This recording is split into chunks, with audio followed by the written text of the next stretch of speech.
Pastor نوید ملک خداوند کی عظیم اور بین الاقوامی شہرت یافتہ خادم ہیں۔ آپ کی اردو اور انگریزی میں کتب، عہد جدید کی تفسیر، یوٹیوب پر 1000 کے قریب پیغامات، کئی مشکل ترین سوالات کے جوابات اور بائبل مقدس کے مفت آن لائن کورسز کے لیے وزٹ کیجیے www.newlifeinstitute.org۔ مسیح خداوند کے افضل ترین نام میں آج پھر اس وقت کو غنیمت جانتے ہوئے آپ تمام خدا کے لوگوں کی خدمت میں سلام عرض کرتا ہوں۔ خواہ ہمارے ساتھ آپ اس اسکائپ آئی ڈی پر ہیں یا ہمارے ساتھ فیس بک کے ان مختلف پیجز پر ہیں، یوٹیوب چینل اور واٹس ایپ گروپس میں، آپ سب کے لیے میری دلی دعا ہے خداوند آپ کو اس دنیا کے کونا کونا میں روح القدس کی تحریک سے اپنے جلال اور اپنی بزرگی اور خوشخبری کی تشہیر کے لیے کثرت سے استعمال اور خرچ فرمائے، تاکہ بہت سارے لوگ جو منجی عالمین سے نا واقف، نا آشنا اور نابلد ہیں، ان کو شخصی طور پر پہچان سکے اور خداوند کا نام ان کے وسیلہ سے جلال اور عزت پائے۔ آج کے دن ہم بائبل مقدس کی سب سے آخری کتاب یعنی مقدس یوحنا کی معرفت لکھے گئے خداوند یسوع مسیح کے مکاشفہ کا مطالعہ کر رہے ہیں۔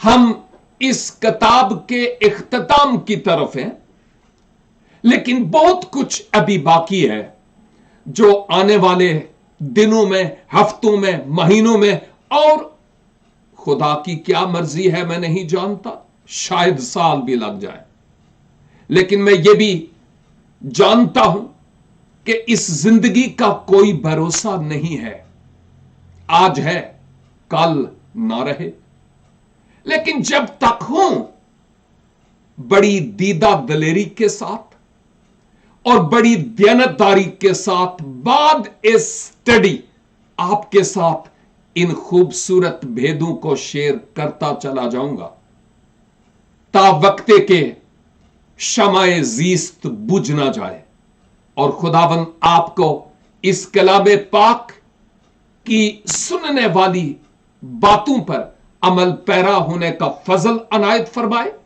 تاکہ آپ بہتےروں کے لیے برکت کا سبب ٹھہرے۔ عزیزو، آج ہم مکاشفہ کی کتاب کے 19 باب سے 11 آیت پر بات کریں گے، 19 باب کی 11 آیت، اور آپ غور سے میرے ساتھ مل کر اس آیت پر غور کیجئے گا، کیونکہ اس آیت سے یوں لگتا ہے جیسے اب صفحہ الٹا جا رہا ہے، کتاب کا ایک نیا باب کھل رہا ہے۔ اب مکاشفہ کی کتاب کے باب کی بات نہیں کر رہا ہوں، میں سٹڈی کے اعتبار سے بات کر رہا ہوں، جیسے ایک نئے مضمون کا آغاز ہو رہا ہے۔ اس لیے آپ کان کھول کر توجہ سے خدا کے کلام کو سنیے۔ کتاب مقدس میں یوں لکھا ہے، پھر میں نے آسمان کو کھلا ہوا دیکھا، اور کیا دیکھتا ہوں کہ ایک سفید گھوڑا ہے، اور اس پر ایک سوار ہے جو سچا اور برحق کہلاتا ہے، اور وہ راستی کے ساتھ انصاف اور لڑائی کرتا ہے۔ آمین۔ مقدس یوحنا رویا کی صورت میں اس سے پہلے کچھ آوازیں سنتے تھے، اس باب کی بات کر رہا ہوں، لیکن اب مقدس یوحنا کو کچھ دکھائی دیتا ہے، اور آپ روح القدس کی تحریک سے لکھے گئے اس کلام کے مطابق فرماتے ہیں، پھر میں نے آسمان کو کھلا ہوا دیکھا۔ बाय द वे, यहां पर आसमान के खुला हुआ होने का जो बात मैं करने लगा हूं उससे कोई ताल्लुक नहीं, लेकिन रह ना जाए, क्योंकि बहुत सारी ऐसी तालीमात हैं जिनकी हमारी अपनी इस्लाह का होना बहुत जरूरी है। क्या कभी आपने सुना कि अक्सर औकात दुआओं में या कई गीतों में भी यह कहा जाता है, ए खुदा आसमान को खोल दे। मुझे समझ नहीं आती कि इसका क्या मतलब है, मैं समझा नहीं हूं, क्योंकि मैं जहां तक समझता हूं और खुदा के लोगों के साथ बैठकर, हम रफाकत होकर, उनके कदमों में बैठकर और मुतालिया किताब मुकद्दस के जरिया इस भेद और राज को मैंने जाना है कि आसमान तो उस वक्त खुल चुका है जब मसीह यस्सु ने सलीबे कलवरी पर मेरे और आपके गुनाहों का दाम अपने लहू से चुकाया। आसमान खुल चुका है, अब मजीद आसमान बंद नहीं है, आसमान खुला हुआ है और रहेगा, बशर्ते कि मैं और आप अपनी करतूतों के सबब से खुद अपने लिए आसमान को बंद ना करें तो, लेकिन आलमे बाला की तरफ से, हक ताला की तरफ से, कादर मुतलक की तरफ से, खुदाए मोहब्बत की तरफ से आसमान खुला हुआ है। अब मजीद इस दुआ की जरूरत नहीं है, आसमान को खोल दे। अब कौन सा आसमान हम खुलवाना चाहते हैं मुझे मालूम नहीं है, लेकिन इस आयत का मैंने कहा था कि इस बात के साथ कोई ताल्लुक नहीं है। लेकिन याद कीजिए कि अब मुकद्दस यूहन्ना रोयाई सूरतों में आवाजें सुनने के बाद यह कहते हैं कि मुझे कुछ दिखाई दिया, और वो ये था कि आसमान खुला हुआ है। और फिर क्या हुआ, और मैंने क्या देखा कि एक सफेद घोड़ा है, आसमान खुला हुआ है और एक सफेद घोड़ा है, और उस पर एक सवार है, बैठा हुआ है। और फिर उसकी बाबत लिखा है, वो सवार वो था जो सच्चा और बरहक कहलाता है और रास्ती के साथ और इंसाफ के साथ इंसाफ और लड़ाई करता है। गोया आसमान खुला था, एक सफेद घोड़ा देखा जिस पर कोई बैठा हुआ था, उसका नाम गोया सच और हक है, और वो रास्ती के साथ इंसाफ करता और लड़ता है।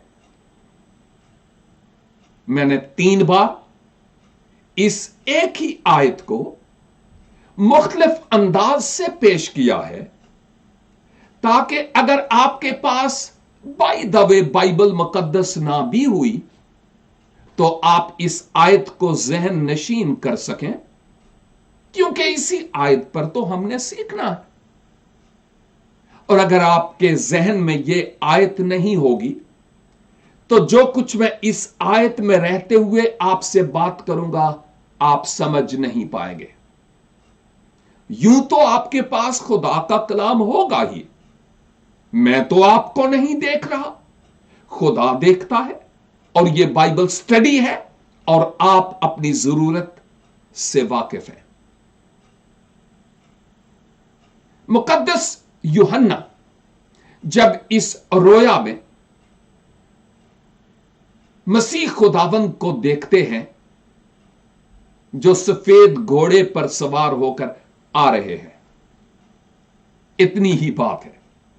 लेकिन याद रहे कि मसीह खुदावंद अब आने को हैं गौर से सुनिएगा कि यह आयत किस तरफ इशारा करती है।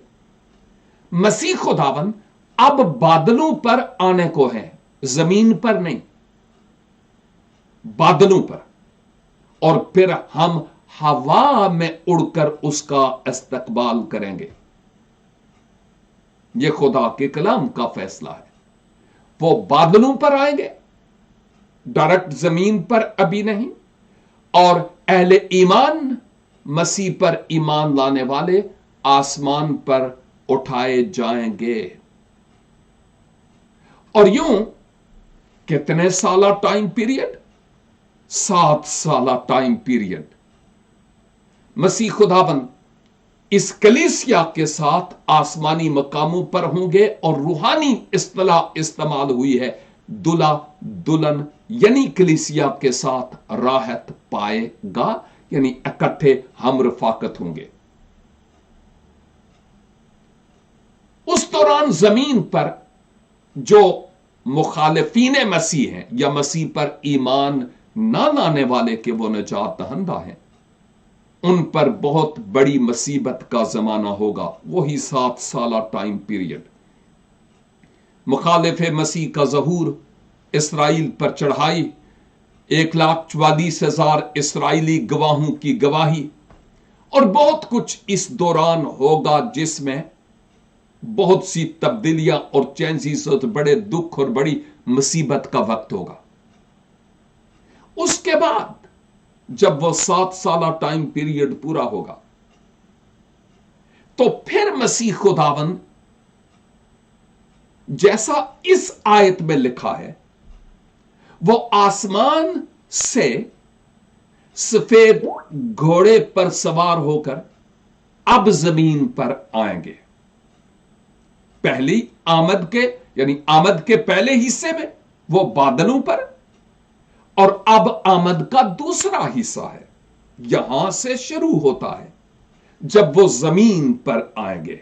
और याद रखिए कि मुझे यूं लगता है कि अभी तक जो कुछ हमने मुकाशफा की किताब से सीखा, जितना भी, 5 साल तो हो ही गए हैं, अगर ज्यादा नहीं तो, यूं लगता है कि 19 बाब की 10 आयत तक जो कुछ मैंने और आपने सीखा है, वो गोया उसका तारुफ है जो अभी हम स्टडी करने को है, जो अभी हम मुतालिया कर रहे हैं। यूं लगता है जैसे ये उस सब कुछ का तारुफ है, इंट्रोडक्शन, क्योंकि बहुत कुछ अब होने को है जिस पर अब हम मिलकर बातचीत और गुफ्तगू करने को है। याद कीजिए, इन बातों को जहन में रखते हुए आगे बढ़िएगा, क्योंकि इस अहम तरीन हकीकत का अब इंकशाफ होने वाला है कि क्या होगा। अब खुदावंद यीशु मसीह अपनी कुदरत, अपने अख्तियार और अपने जलाल में इस जमीन पर आएंगे। आमद सानी के सेकंड पार्ट, दूसरे हिस्से की हम बात कर रहे हैं। अब जब खुदावंद यीशु मसीह अपनी आमद सानी के इस दूसरे हिस्से में आएंगे, तो फिर कहां आएंगे? यह बात काबिले गौर है। खुदा का कलाम इसकी बाबत क्या कहता है? मैं आपकी तवज्जो अहदे अतीक की तरफ लिए चलता हूं। जकरिया नबी का सहीफा, जो अंबियाए असगर में से एक है। जकरिया 14 बाब और इसकी 3 और 4 2 आयात पर हम मिलकर गौर करेंगे, इनको सीखेंगे। 14 की 3 और 4 में लिखा है, तब खुदावंद खरूज करेगा। खरूज का मतलब निकलना है, अखराज, और उन कौमों से लड़ेगा जैसे जंग के दिन लड़ा करता था। अहदे अतीक की बात हो रही है کہ جو خدا کے مخالفین تھے، خدا کے لوگوں کے مخالفین تھے، ان کے ساتھ یہوہ نسی ہو کر، صاحب جنگ ہو کر عہد عتیق میں وہ گویا لڑتا رہا۔ اس کی محبت پہلے تھی، لیکن اگر کوئی اس محبت کے پیالے کو نہ پیتا تو پھر خدا اپنے غضب کے پیالے کو بصورت دیگر انہیں پلاتا تھا۔ عہد عتیق کی بات ہو رہی ہے، تو کیا کرے گا؟ ان قوموں سے لڑے گا۔ کن سے؟ کیسے؟ جیسے جنگ کے دن لڑا کرتا تھا۔ اور یہ قومیں مخالف مسیح اور مسیح کے تابع رہنے والی قومیں، جو یعنی مخالف مسیح کے تابع رہنے والی قومیں جو مسیح خداوند کو نہیں جانتی، خواہ ان کا تعلق کسی ہی مذہب سے نہیں، وقت سے فائدہ بھی نہیں اٹھایا، وقت کو غنیمت بھی نہیں جانا، اور جانتے بوجھتے ہوئے موقع ملنے کے باوجود انہوں نے اپنا دل خداوند کو نہیں دیا۔ یہ بات ان لوگوں سے متعلق ہو رہی ہے کہ اب ان کا کیا ہوگا۔ تو خداوند آئے گا، جیسے جنگ کے ساتھ جنگ کے وقت لڑا کرتا تھا ویسے ہی ان قوموں کے ساتھ لڑے گا۔ وہ اس روز کوہ زیتون پر جو یروشلیم کے مشرق میں واقع ہے کھڑا ہوگا، کوہ زیتون پر، اور کوہ زیتون بیچ سے پھٹ جائے گا اور اس کے مشرق سے مغرب تک ایک بڑی وادی ہو جائے گی، کیونکہ آدھا پہاڑ شمال کو سرک جائے گا اور آدھا جنوب کو۔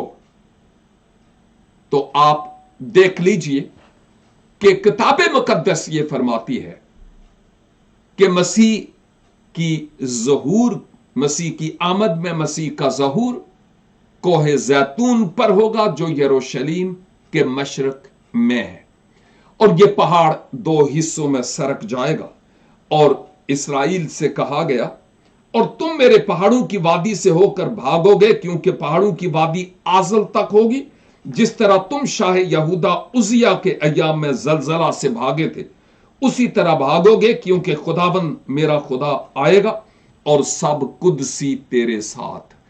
پولس رسول تسلنیکے کی کلیسیا کو کہتا ہے کہ وہ نرسنگے کی آواز اور خدا کے فرشتوں کے ساتھ آئے گا۔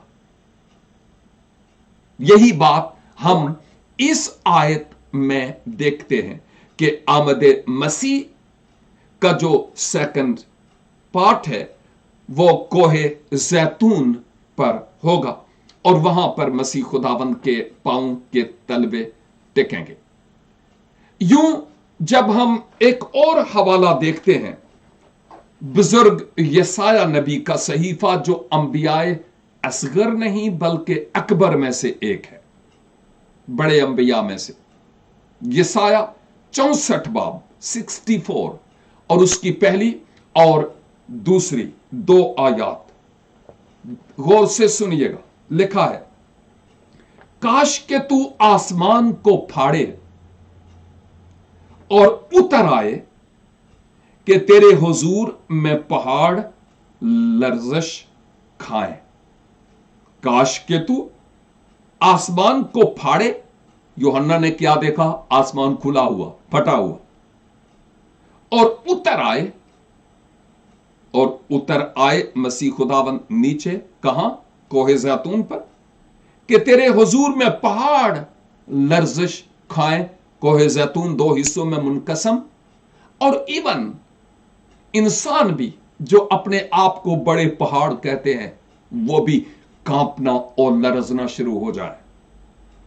جس طرح آگ سوکھی ڈالیوں کو جلاتی ہے اور پانی آگ سے جوش مارتا ہے، تاکہ تیرا نام تیرے مخالفوں میں مشہور ہو اور قومیں تیرے حضور میں لرزاں ہوں۔ آپ دیکھ رہے ہیں، یوں لگتا ہے جیسے ان 2 آیات میں ایک دعا ہے۔ کاش کے آسمان तू आसमान को फाड़े और उतर आए, पहाड़ तेरे हुजूर लर्जिश खाएं, जिस तरह माजी में होता रहा। आसान लफ्जों में यह है, यह गोया एक दुआ हो रही है। और अब मसीह खुदावन की आमद सानी के इस दूसरे हिस्से में यूं लगता है कि जैसे यसाया 64 की पहली 2 आयात में होने वाली इस दुआ, जो एक नबुव्वत भी नजर आती है, उसकी तकमील होगी। याद रहे कि यह जो 64 बाब वाली दुआ है, बनी इसराइल और यहूदी लोग जो मसीह खुदावंद पर ईमान नहीं लाए होंगे कलीसिया के उठाए जाने के वक्त, उसके बाद मुसीबत के जमाने में वो जो अभी बाकी पीछे रह जाएंगे, वो ये दुआ करेंगे उस मुसीबत के जमाने में, काश के आसमान फट जाए, खुल जाए और फिर खुदावन उतर आए। क्योंकि जैसे हमारे आबाओ अजदाद के साथ माजिए रफ्ता में होता रहा, वैसे ही अब भी हो कि खुदा अपने लोगों की फेवर करे। और उलमा ये बात बताते हैं कि तमाम यहूदी, तमाम इस्राएली, वो वक्त आएगा जब खुदावन यीशु मसीह पर ईमान लाएंगे कि वो हमारे निजात दहंदा है। और यूं अहद जदीद में मती की मार्फत लिखी गई इंजील पाक और इसका 23 बाब और इसकी 39 आयत की तकमील होगी। लिखा है, क्योंकि मैं तुमसे कहता हूं कि अब से मुझे फिर हरगिज ना देखोगे, जब तक ना कहोगे कि मुबारक है वो जो खुदावन के नाम से आता है। खुदावन उन्हीं से मुखातब है जो उसी मजहब यानी दीन और ग्रुप जो इस्राएली है, यहूदी है, उनसे मुखातब है। अब से तुम मुझे फिजिकली ना देखोगे, ता वक्ते के मैं आ ना जाऊं, तब तुम कहोगे मुबारक है वो जो खुदावंद के नाम से आता है। तब ये आयत, इस आयत की तकमील होगी और खुदावंद खुद आकर उनको छुड़ाने वाले होंगे मुखालिफ मसीह के तसल्लुत से और उसकी तमाम अफवाज से। अब ये जो मकाशफा 19 बाब वाली आयत है, इस आयत में आपने देखा है कि क्लियरली ये बात लिखी हुई है कि जब वो आएगा तो क्या होगा। एक सफेद घोड़ा है और उस पर वो बैठा हुआ है। कौन जो सच्चा और बरहक है ही नहीं बल्कि कहलाता है कि वाकई है, और वो रास्ती के साथ इंसाफ और लड़ाई करता है। सफेद घोड़ा है, उस पर बैठा हुआ है, सच्चा और बरहक है, रास्ती के साथ इंसाफ करता है और अपने मुखालिफीन के साथ लड़ता है। मसीह खुदावंद लड़ेंगे? ऑफ कोर्स, क्योंकि अभी तक यानी आज तक तो मसीह खुदावंद ने लड़ाइयों की तालीम नहीं दी, मुआफी का दर्स दिया। तौबा का दर अभी भी खुला हुआ है कि लोग इकरार और तौबा के जरिया कुर्बे इलाही को हासिल करें। लेकिन एक दिन वो दरवाजा मुकम्मल तौर पर बंद हो जाएगा और जो लोग खुदाबंद यीशु मसीह पर ईमान नहीं लाएंगे, मसीह अपनी आमद सानी के सेकंड पार्ट यानी दूसरे हिस्से में अब रहम करने के लिए नहीं आएंगे। अब वो फिर से भेड़ की तरह बाल कतरने वालों के स्पुर्द अपने आप को नहीं करेंगे। अब वो फिर से सलीब पर मरने के लिए नहीं आएंगे। अब वो लोहे के आसा के साथ राज करने के लिए, बादशाही करने के लिए आएंगे। और मैं अक्सर औकात कहता हूं कि वो तमाम जो मसीह के मुखालिफीन हैं, उनकी कमर उस लोहे के आसा से मसीह खुदाबंद तोड़ेंगे और फिर जानेंगे कि ये कौन है जिसके पास ये इख्तियार है।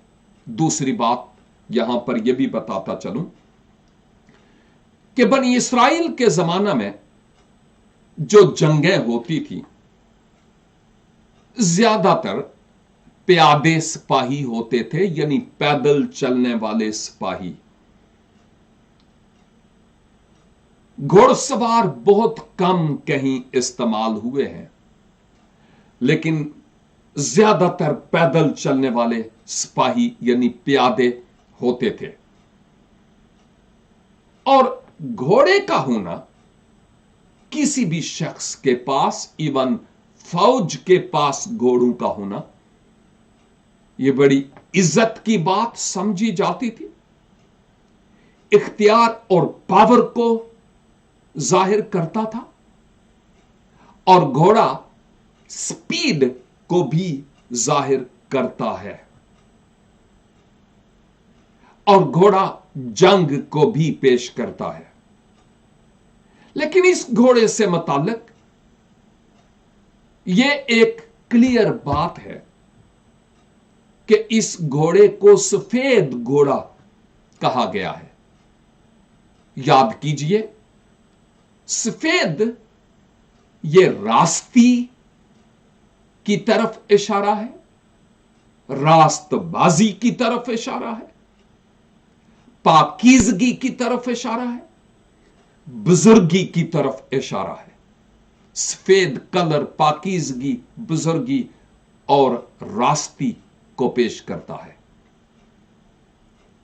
इसका मतलब यह है कि वो जो सफेद घोड़े पर है, उसकी बाबत लिखा है कि वो सच्चा और बरहक है, कहलाता है। और उसने यूहन्ना 14:6 में कहा भी तो है, राह, हक और जिंदगी मैं हूं। सच्चा और बरहक खुदावंद यीशु मसीह के अलावा कोई और नहीं। मसीह यीशु के अकवाल यानी जो कुछ आपने फरमाया, आपकी तालीम जूं की तूं पूरी होती हुई हमें नजर आती है।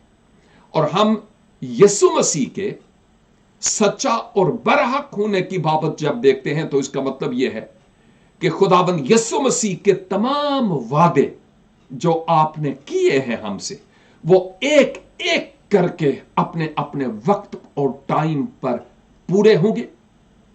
और मसीह खुदाबंद नारास्ती से नहीं, क्योंकि इस दुनिया में नारास्ती से अदालतें होती हैं। आप जानते हैं हमारे मुल्क में नारास्ती से क्या कुछ नहीं होता। हम में से बहुतेरे उस नारास्ती की भींट चढ़े हुए हैं। लेकिन आप जानते हैं कि जो इस घोड़े को, जो खुद भी रास्ती को पेश करता है, इसका सवार भी रास्त है और बरहक है। उसके वादे सच्चे और अटल हैं। रास्ती के साथ अदालत करने वाला है, वो अब आएगा। और हम देखते हैं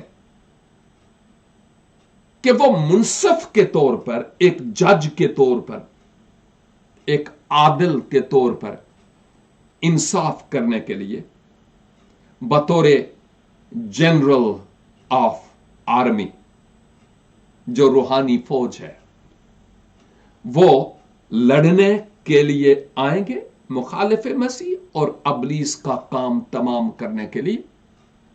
اور जिन लोगों ने उस मुसीबत के जमाने में भी खुदा की कुदरत को कबूल नहीं किया, खुदा की मोहब्बत के बड़े हुए हाथ को, 1,44,000 इसराइली बुजुर्गों के सबब से उन्होंने खुशखबरी के कलाम को कबूल नहीं किया, अब उनके लिए भी मुसीबत का वक्त होगा। मसीह खुदाबंद रास्ती के साथ अब इंसाफ करेंगे, अब वो रहम ना करेंगे, वो वक्त गुजर चुका है। इसलिए मैं यही कहूंगा, अजीजों, आज वक्त है। डिनोमिनेशंस और चर्चिस अपनी जगह पर हैं। हम में से हर कोई किसी न किसी डिनोमिनेशन, किसी न किसी चर्च का मेंबर है, लेकिन ना डिनोमिनेशंस और ना चर्चिस में नाम होना हमारी निजात की गारंटी है। No and never. निजात की गारंटी इसमें है कि हमने अपने गुनाहों का इकरार करके, तौबा करके सलीब के पैगाम को कबूल किया कि नहीं, और अपने दिल के तख्त पर वो जो हक और सच है, रास्ती से अदालत करता है, बरहक है, उसको अपने दिल के तख्त पर बतौर राजा बैठाया है कि नहीं। और अगर वो बैठा हुआ है तो फिर मर्जी उसकी हमारी जिंदगी में चल रही होगी। अगर नहीं बैठा तो हमने अपने आप को धोखे में रखा है, अंधेरे में रखा है। हम कुछ भी नहीं है, हीरो समझते रहे, हम जीरो हैं। क्या आज कोई ऐसी बात है जिसका मैं और आप खुदावंद के हुजूर इकरार करें और मुआफी तलब करें? अपने सरों को खुदा के हुजूर झुका लें। मैं आपके लिए दुआ करना चाहता हूं, और आप भी चाहें तो अपने दिल ही दिल में मेरे साथ मिलकर दुआ कर सकते हैं। रब्बुल अफ़वाज, आपके कलाम की इन सच्ची और बरहक बातों के लिए हम आपके ममनून हैं, और खुदावन हम इकरार करते हैं कि आपके बिना हम कुछ भी नहीं है। इस कलाम की सदाकतों के लिए हम इंतहाई ममनून हैं कि आज आपने हमसे बात की है, और खुदावन हम पर जाहिर किया कि मुस्तकबल करीब में अब क्या होने को है। खुदावन यीशु, आपकी आमद अब बहुत करीब है। फजल बख्शिए कि हम सब आपकी आमद सानी के पहले हिस्से के लिए अपने आप को तैयार पाएं। हम में से कोई भी रहा हुआ ना जाए। हम में से हर कोई अपने गुनाहों से तौबा करके आप पर ईमान लाकर आपकी बादशाही में शामिल हो। और खुदावन, जो आज अपना आप आपको देते हैं, उन सब पर आपकी बरकत हो। बंद दरवाजे आपके लोगों के लिए खुल जाएं, गुनाहों की मुआफी की यकीन दहानी हो जाए, हर तरह की लानत बरकत में बदल जाए, बीमारियां शिफा में बदल जाएं, और यीशु का नाम खुदावंद आपके लोगों के वसीला से जलाल और इज्जत पाए। आज शाम की हमारी दुआ को सुनिए और कबूल कीजिए, क्योंकि मांगते हैं अपने प्यारे खुदावंद यीशु मसीह नासरी के वसीला से। आमीन एंड आमीन। बहुत बहुत शुक्रिया आपकी इस तवज्जो के लिए। मेरी दुआ है खुदावन आप सबको अपनी आमद और अपनी बादशाहत के लिए तैयार फरमाए। फिर मिलेंगे जब खुदावन की पाक और मुकद्दस मर्जी होगी। तब तक के लिए खुदा हाफिज।